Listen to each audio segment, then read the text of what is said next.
สุดท้ายที่เฮาได้เฮียนด้วยกันปีสุดท้ายที่เฮาจะต้องจากกันผ่านการเฮียนผ่านวันเวลาจนทำให้เฮาได้หูจักกันได้เป็นเพื่อนกันจนวันนี้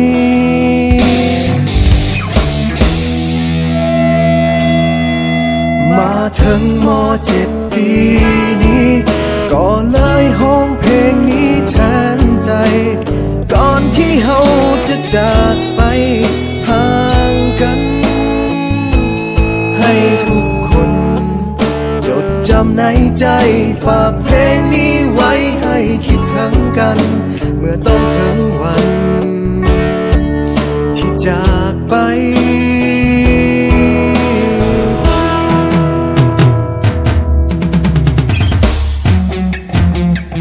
ก็เลยเขียนเพลงนี้ขึ้นมาให้ทุกคนหูไว้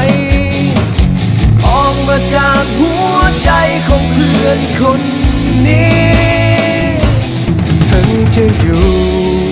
แห่งหนใดยังคิดถึงกันทุกวินาที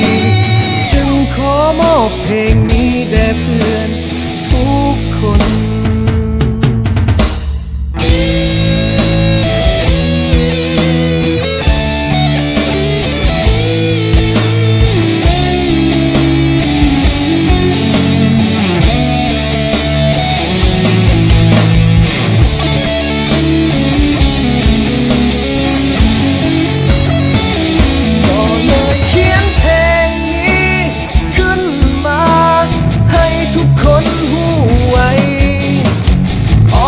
จากหัวใจของเพื่อนคนนี้ถึงจะอยู่แห่งหนใดยังคิดถึงกันทุกวินาทีจึงขอมอบเพลงนี้แด่เพื่อนทุกคนสุดท้ายนี้ที่อยากบอกเอาไว้ถึงจะอย่างใดก็ยังมีคำว่าเฮาคำว่าเพื่อนในวันนี้จะบ่มีวันเก่าพวกเฮาม.7 ปีสุดท้ายคำว่าเพื่อน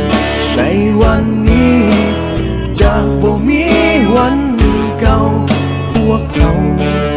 ม.7 ปีสุดท้ายพวกเฮาม.7 ปีสุดท้าย